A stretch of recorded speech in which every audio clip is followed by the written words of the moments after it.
What's up, everybody? Welcome back to another episode of the Shine On Network and just the tip.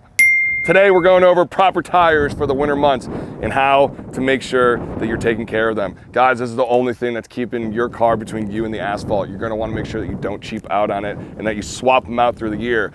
Teslas come with Pirelli P0s. This is like somewhat of an all season, but that's a summer tire. What you guys are gonna wanna do is you're gonna wanna bump up and swap them out for some winter tires or some all terrains or some all seasons. What that's gonna do is make sure that the traction in these colder months, when there's snow on the ground, when there's ice in the ground, when there's cold water and black ice, it's gonna help you make sure that you're keeping traction. One more thing that you guys are also gonna wanna do is go ahead and pump up those tires. The PSIs of those tires, the pressure's going down. You're gonna wanna make sure that they're pumped up and all proper for the winter months. Put a couple extra PSIs into it and make sure that they're set.